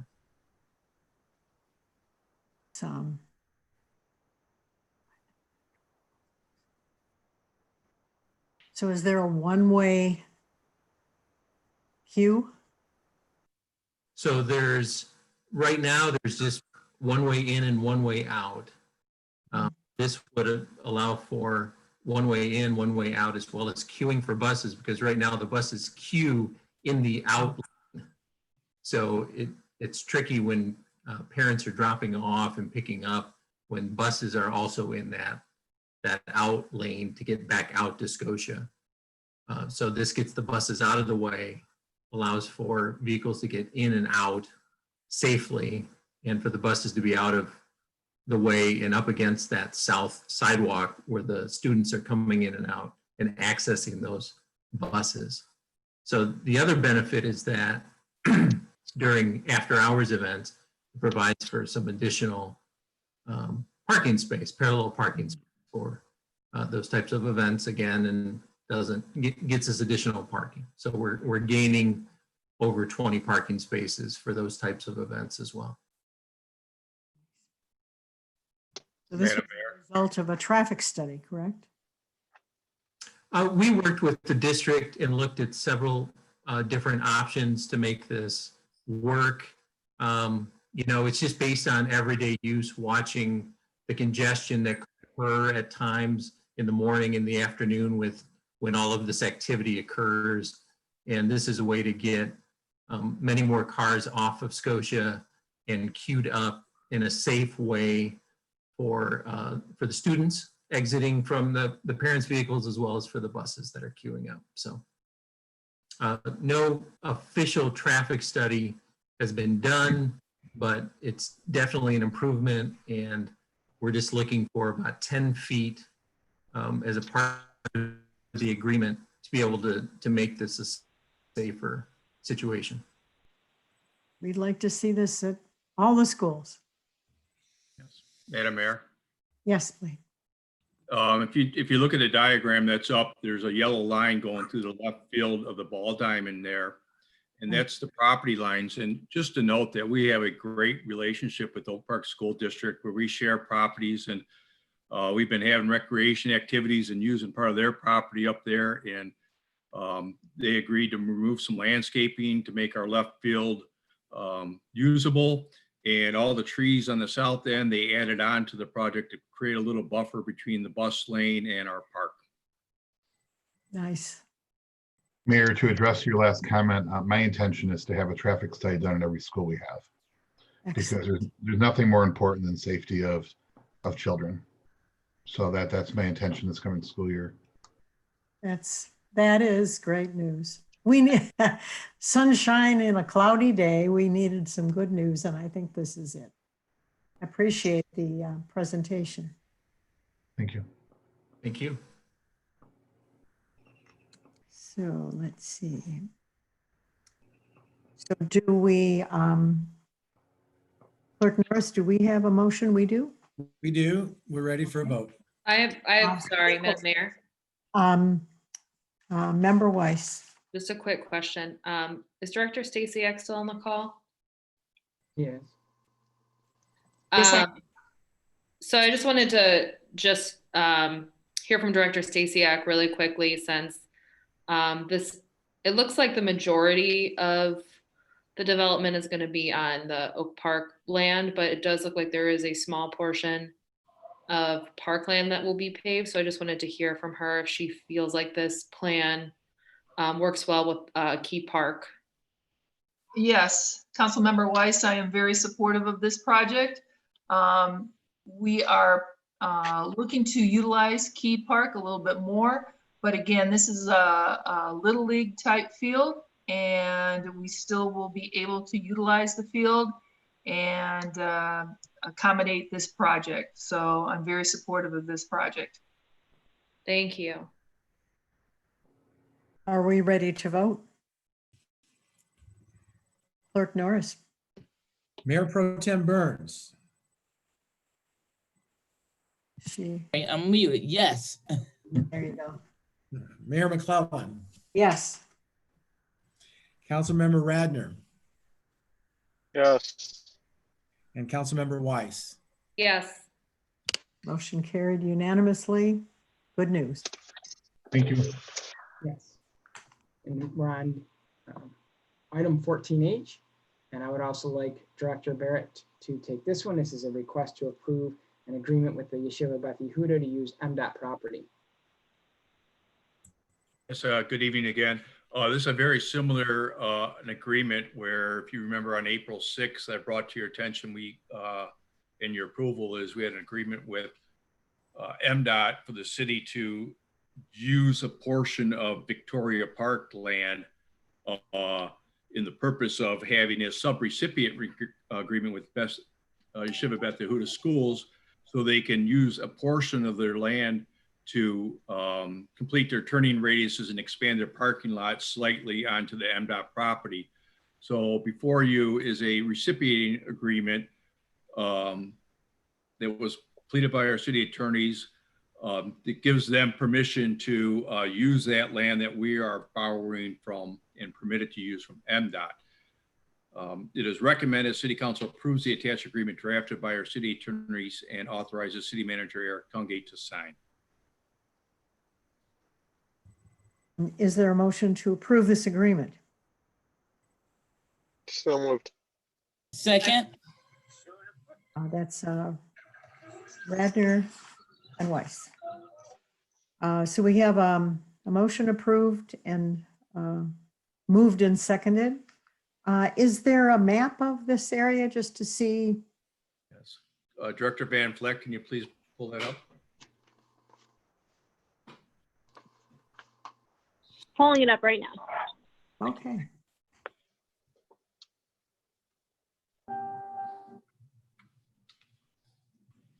Okay, there we go.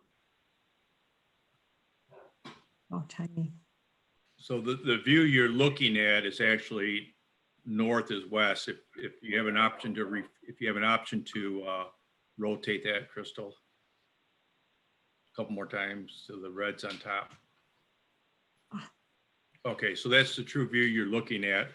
And as you can see, we're just barely infringing on, or we, as I say, we, and we're in cooperation with the Yeshiva schools, are barely infringing on Victoria Park, and we're just utilizing a very small portion of the south half of Victoria Park, which is MDOT property. And we're going to have an agreement with the Yeshiva schools to utilize that piece just for curb and gutter, parking lot, and drainage. So it is to kind of summarize why this is going through this process, is it was much easier for us to get a permit to do this than it would have been for the Yeshiva school to get a permit to use the MDOT property. So we decided it was, in cooperation with the Yeshiva school, that we would obtain this permit that we would allow the Yeshiva to then perform this work.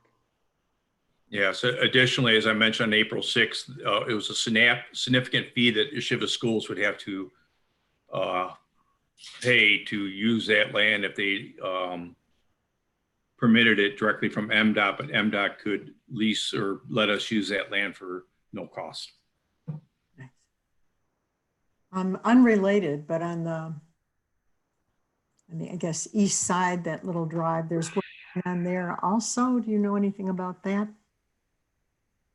On the west side, you're talking about with the little piece, the old, next to the state police post? Yeah, next to the state police post, they're redoing that driveway. I don't think it's between the school and the state police. Yes, well, that piece of concrete is mainly staying, if you can see on the drawing, they're incorporating some additional pavement to allow an entrance on that side of the building there. If you can see the arrows.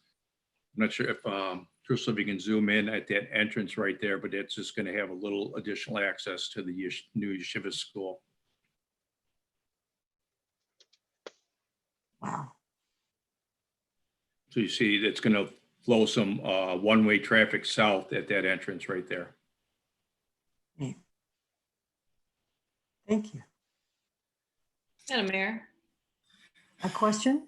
Yeah, could you go a little bit further up on that map really quick, closer to the red line? I just want to make sure I understand what I'm looking at. So we would be approving to I guess recommend to MDOT or through our entity to allow yeshiva to expand their turnaround where that red line is, correct? Correct.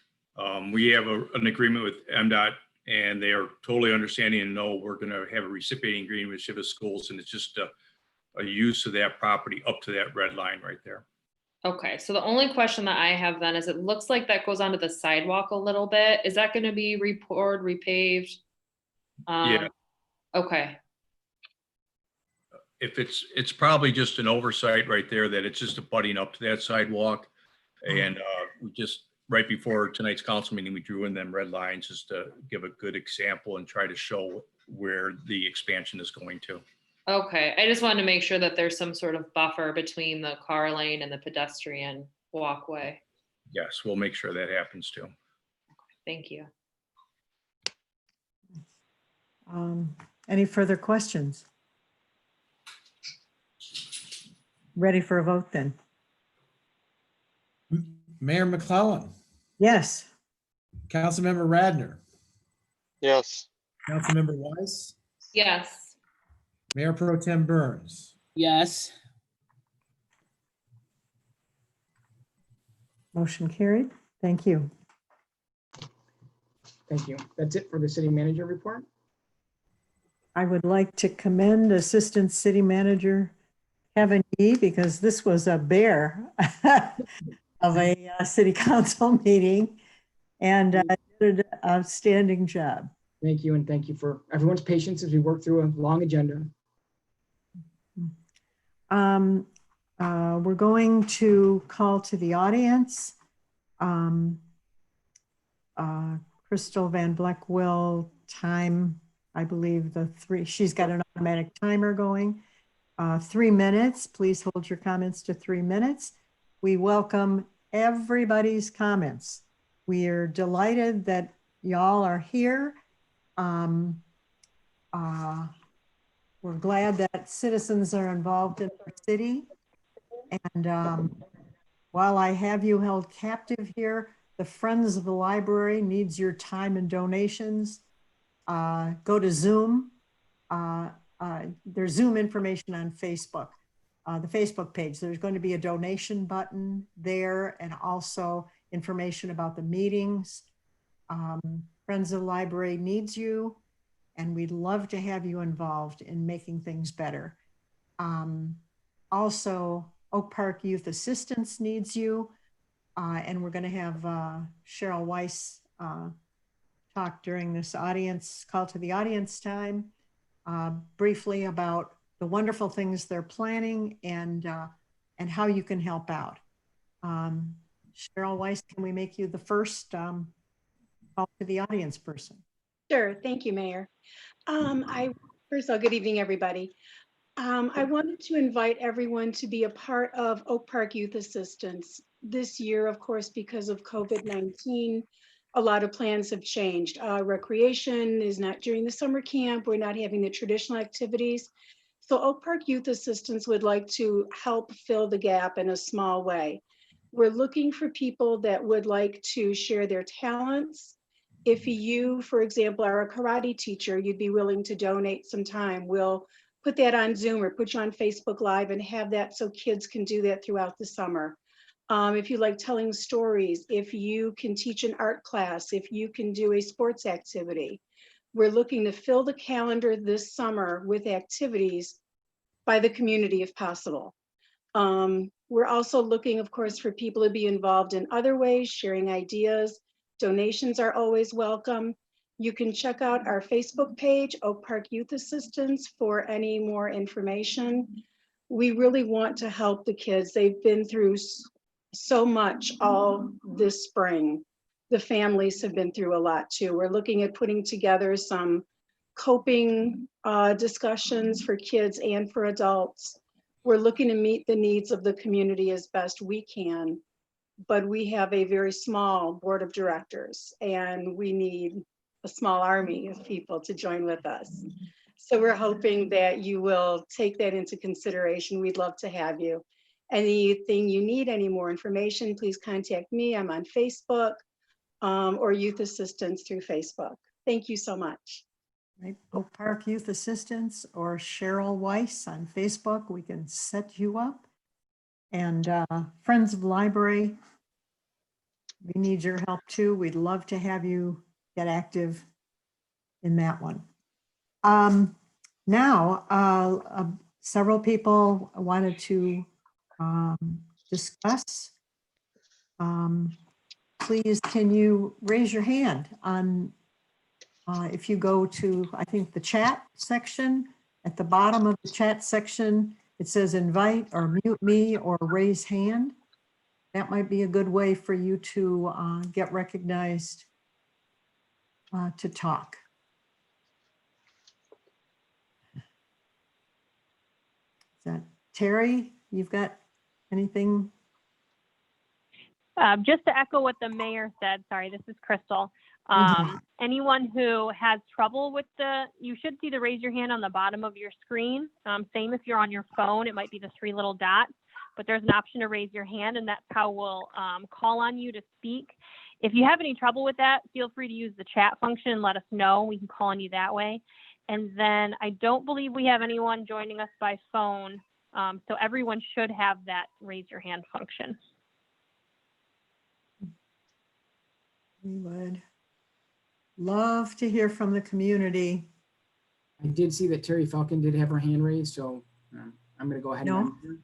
I don't see any hands up. She had mentioned earlier that she wanted to speak during public comment. I think she just did a clapping. I think she's trying. I don't know how to do it. I'm sorry. There you go. There you go. Welcome, Terry. Perfect. Thank you. So it's kind of going to be repetitive. I know it's late. So I've actually, during the meeting, I've cut this down. I'm just going to do the nitty gritty, but I'm here to talk about outdoor fire pits. So I guess 2 weeks came a little sooner than we thought, Miss Mayor, but I want to say good evening. I hope you guys are staying happy, healthy, and sanitized. I've lived in Oak Park my whole life. My mom's lived in Oak Park her whole life. My grandparents, Joy and Lou Landau, have lived in Oak Park up until they were, up until their passing for their entire lives. I am a native of this city, and I want to urge you tonight to really consider the use of outdoor fire pits. I recently had the Oak Park police sent to my home after a long day of work. I work in healthcare. I work at Macomb County Jail, and I work in mental health private practice as a social worker when I was actually cooking dinner on a fire that had 1 log in it. The police came and asked me to put out the fire. I looked into the city's regulations and rules. I also was able to email to a few of the councilmen and women, the surrounding cities to Oak Park and what their ordinances are on outdoor fire pits. I have sent information for Huntington Woods, Hazel Park, and Ferndale. All have similar regulations. And it was actually Fire Chief Oak's idea for me to come and speak to you tonight, as he was somebody that I did speak to after the police came to my house. I want to rid of the burn ban, and instead I want to create a new ordinance with fire safety. The ordinances and regulations that I feel should be put in place are that the fire should be monitored. I believe we had somebody speak earlier about an above ground metal side meshed pit with a lid. Should be fueled by nothing other than wood, and any other accelerant that was deemed appropriate by the ordinance should be 10 feet or more from the home, not under any wires. And of course, to have a means of putting it out within reach. So a bucket of water, a fire extinguisher, a hose, something in case that fire gets out of control. Whether you want a fire for religious reasons, recreation, to cook on, or to have s'mores with your kids, when you want people to stay home in distance, this is a perfect way to do so. I got home from work and just wanted to have a glass of wine by a fire, and was never expecting the police to show up at my gate. I'm a mother. I would never put my children at risk. I'm a veteran of the United States Marines, so I fully have gone through fire safety training. I've done all this my entire life. And as I've mentioned before, some of you have gotten the above mentioned ordinances from connecting cities. So I just urge you, as you already mentioned tonight, and you seem to be looking into it already, to look into the surrounding cities of Oak Park to see what they're doing. And if you have any questions, I'm here to answer them. But I want to thank you for letting me speak on fires. And I know it's late, so thank you. Thank you, Terry. Thank you for bringing this one to the fore. Anybody else? I think we had, so I saw, I think Sharon Levine was clapping, and that may have meant that she had her hand up. And then I see Cheryl Weiss has her hands up, and then also Ken Sherman. So I'll go in the order that I saw it, which I think was Cheryl first, and then Sharon, and then Ken, if that's okay. Okay, thanks. I did have a question that's not related to youth assistance. I was wondering, I've been looking at other cities' events and activities, and I didn't hear anything about if the Oak Park Library is having a summer reading program for kids and or adults this summer. And I was wondering if that's going to be happening. The other libraries are having it. I was also wondering if there's going to be either through recreation or through the library, different events. I know that there were a few mentioned, the story time, the craft, tech moment, and how to write your first novel. But there are a lot of other things going on in other communities for all ages, like attracting butterflies, Microsoft Code, prevention of elder abuse, mornings with an author, comedy magic show. So I'm wondering if any of that's going to be happening through the summer, if those plans have been made. And that's just what I wanted to ask. Well, we are having summer reading this summer. We're trying to do most of it virtually because we really are not prepared to have people in the library yet. Oh, that's great. When is that starting? The 22nd. Thank you. So we're doing what we can virtually. We're still coming up with ideas to try to work with the kids, adults, everyone. So I guess I would tell you, keep looking at our website. Okay, thank you. Mm-hmm. Okay, I think Sharon was next. Okay, it's actually Paul. Good evening, everybody. I wanted to just ask, I know it's a long meeting. For next meeting, would it be possible to prepare an update on what the city is doing as far as how we're doing with the census, which represents $180 per person per year, and our representation of the city? It's very important. And I don't know how much we are investing into that and how much everybody is really helping with the push for our census response numbers to be up. I don't know where we are and where we stand. I'd like to get a report on that. I think it's very important when you're talking about $1,800 over 10 years per person that sends in census forms. Thank you. Reach. Okay, I think Ken Sherman, and then I see Jamie Horowitz also has her hand up. I'm going to go Ken first and then Jamie.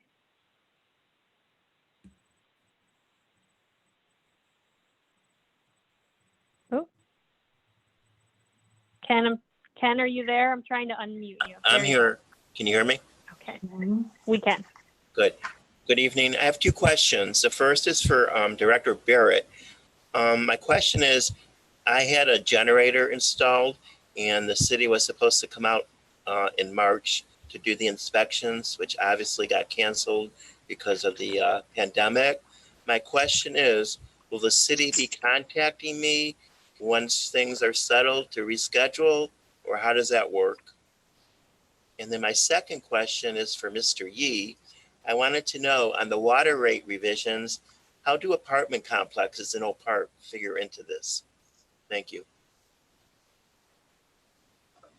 Mr. Sherman, if you could just please contact our department and schedule an inspection, and we'll be there to take care of it for you. Thank you.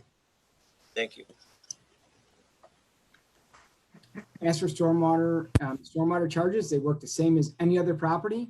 The infrared scan did the scan of the property, and it's going to give the charge for stormwater based on the pervious and impervious surfaces of that complex in the land area.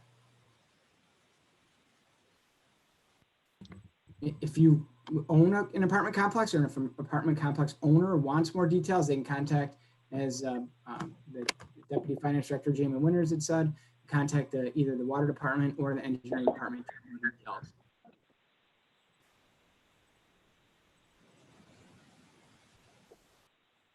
Okay, I think Jamie Horowitz was next. I also just let another guest in, so I just wanted to make sure that they understand. If you'd like to speak during public comment, you can use the raise your hand feature, which should be in the bottom right hand of your screen. If you don't see it, by the way, I believe you can click on participants and then you'll see it. So I just wanted to make sure everybody knew that. And then Jamie, if you'd like to speak. Hi, yeah, I just wanted to echo Mayor McClellan's comments. I'm here, Jamie Powell Horowitz, for Friends of the Oak Park Library. I wanted to really encourage everyone to go onto our Facebook page. Please like the page. We are getting set up to take online donations to support our library, especially in this time of pandemic. Also, we are organizing a book drive that is going to be happening soon. So if you want to be able to get that information, the best way is going to be on Facebook. So please go on there and like the page so that you can be up to date with what's happening with the library. Thank you.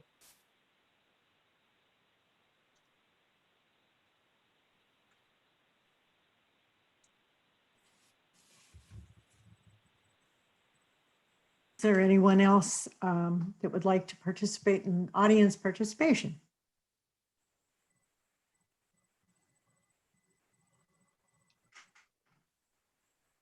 Seeing none, we can do Mayor Pro Tem Burns. Would you like to speak for call to the council?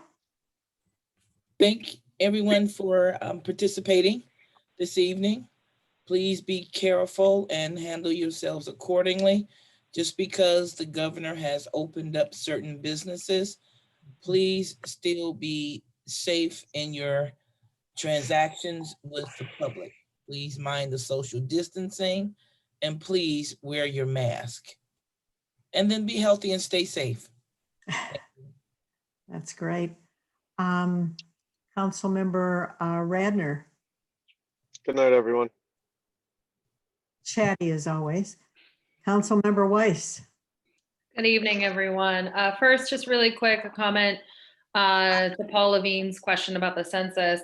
We are currently, according to SEMCOG's estimates, at 75% reporting for the census, which isn't great because that means 25% of our funding, of our resources, of our representation is not on the table. So, if you have not filled out the census yet, you can go online to do so.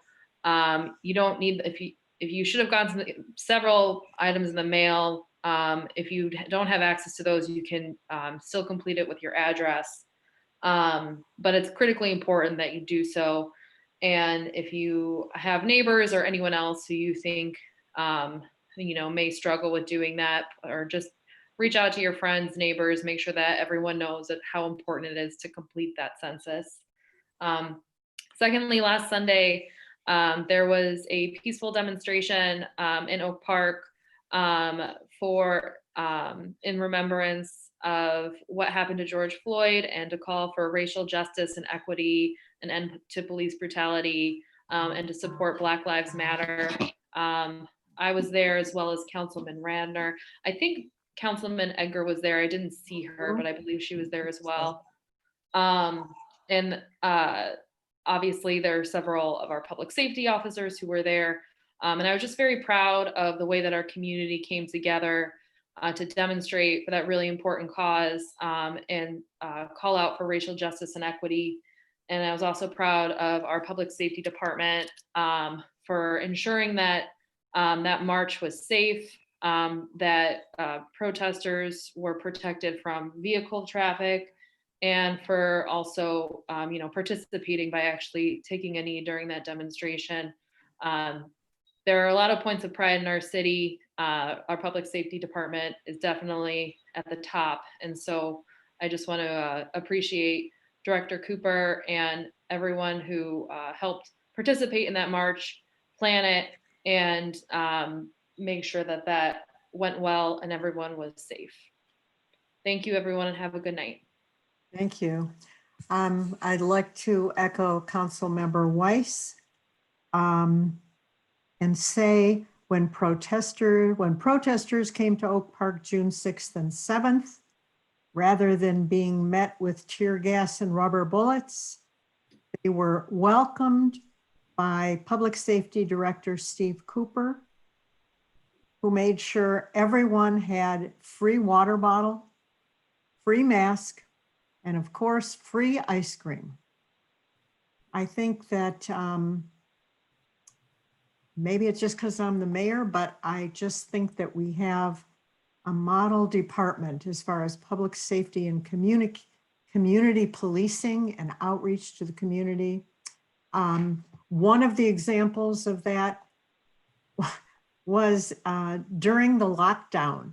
If your child had a birthday and there wasn't an emergency, a police car and a fire truck would come by with lights flashing and horns honking, and make it a special day. And if Officer Cook was there, he'd get out in his Sparky, the fire dog costume, and cheer everyone up. I can't believe that a police department is doing that. Someone asked me today, can you still schedule it? And today was the last day of that, because today was when the city opened up again.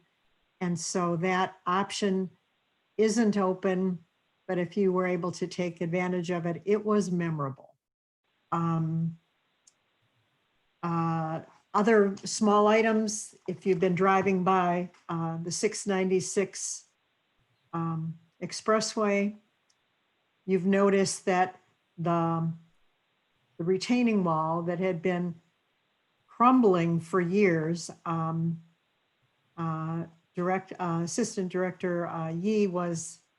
Assistant City Manager Yee has been trying to get MDOT to fix it. And finally, joy after joy, it is new cement, new bricks. It is going to look lovely, and it is going to go with the new Oak Park sign, making us proud of living in Oak Park. So we are delighted. At the end of this month, well, probably you've already gotten your request for an absentee ballot. The last week of June, the actual ballots are going to be mailed out. Is that correct? Yes. And I would recommend you take time in your family kitchen and look over the issues and call friends if you have questions. And if you're getting kind of close to the actual election, the August election date, I would recommend that you just pop by City Hall and drop it in the box rather than putting it in the mail.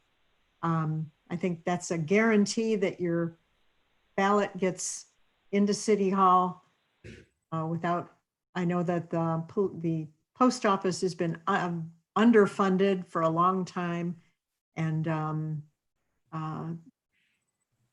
drop it in the drop box if you can. Let's go Krogering. If you've driven by Kroger's, more work has started. You can see the gas pumps are going up. It's going to be exciting when that finally opens in the fall. They're hoping to open for Thanksgiving. So we've got fingers crossed for that one. The COVID virus is here for the long haul. We've been told, through the winter into the spring. We're all wondering what the schools are planning. 3 plans, one for kids going to school, one for kids being home, and one for kind of a divided week. It's a challenge. I don't know how you get a 6-year-old with the attention span of a squirrel to socially distance. So bottom line is wear a mask, keep your distance, wash your hands, get a flu shot for the other flus that are coming in the fall. If you're older or have a family member with an underlying condition, it's better to err on the side of caution and stay locked down. So virtual mayoral hugs to all, and thanks for staying with us for the long haul during this meeting. There being no further business to come before this council, this meeting is adjourned. Good night. Good Good night, night. everyone. Good night. Good night.